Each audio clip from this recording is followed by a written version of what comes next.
You are hurting me. You are hurting me. You are hurting me. In two separate speeches, Antony Blinken was interrupted, both having to do with his support for genocide. We strengthened America's robust sanctions regime on Iran and delivered on President Biden's commitment. You will forever be known as Bloody Blinken, Secretary of Genocide. You have the blood of hundreds of thousands of innocent people on your hands. We have spent Thank you. I respect your views.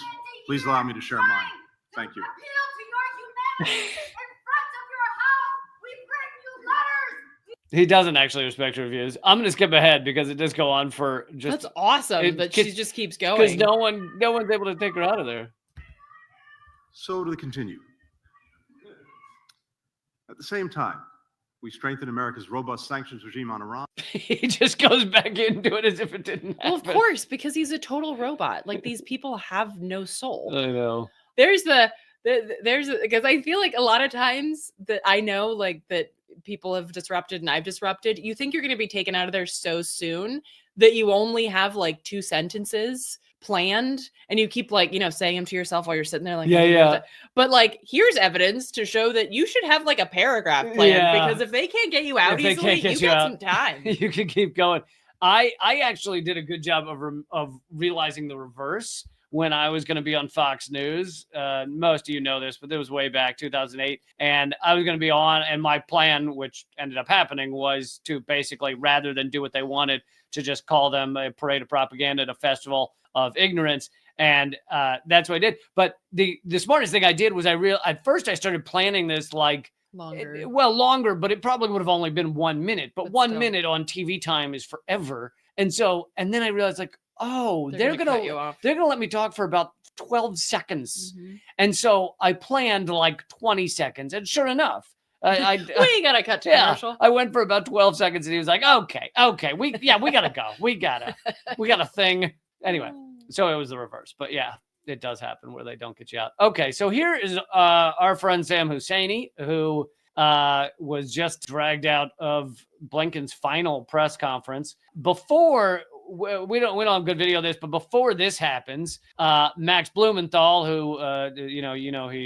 created the gray zone and everything, he stood up and questioned Blinken on the ICJ and in Israel. Well, he specifically asked about the journalists who have been murdered by Israel and how Blinken talks about a free press and all this shit. And then Max says something like, "Why did you allow my friends to be massacred?" And he was removed, but he was not like forcibly carried out. They did the casual removal with Max. It was kind of casual. It was the escorts. It was the okay. This is a little different. So this is Sam Husseini, another great journalist. I had him on not long ago.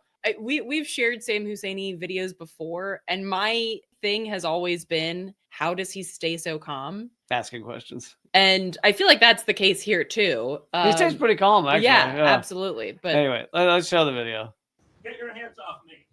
Answer a damn question. I look forward to answering. So we did see another video where it starts before this, and apparently they started removing him just because they realized he was going to ask tough questions. Because the first loud thing you hear is him saying, "Get your hands off me." So right, well, because he did ask a question during Blinken talking, but then their response is so because it's basically like you just ask a question during someone's speech and then they just proceed to do this. Get your hands off me. Answer a damn question. I look forward to answering questions in a few minutes. You know about Israel's nuclear weapons. Everybody from the ICJ. I was sitting here quietly, and now I'm being manhandled by 2 or 3 people. You pontificate about a free press. You pontificate about a free press. You are hurting me. You are hurting me. You are hurting me. I am asking questions after being told by Matt Miller that he will not answer my questions, and so I'm asking questions. Wasn't the point of the May 31st statement to block the ICJ orders? You blocked the ICJ orders. Please still respect the process. Respect the process. Respect the process. Well, everybody from Amnesty International. From Amnesty International to the ICJ saying that Israel's doing genocide and extermination, and you're telling me to respect the process. Criminal, why aren't you in The Hague? Why aren't you And I just like to say that all of those people just sitting there filming and All those journalists, like accepting what's happening are cowards. extreme cowards.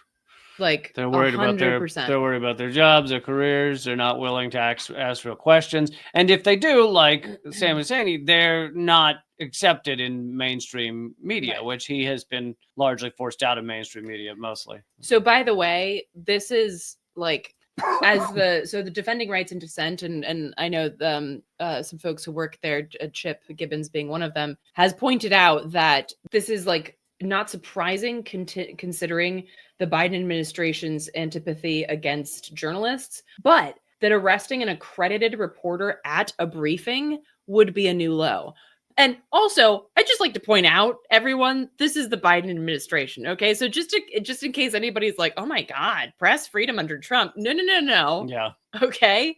So this is like, imagine that this is the new, that this would be the new thing. Imagine every time somebody asks a difficult question like that, they're dragged out of a press briefing.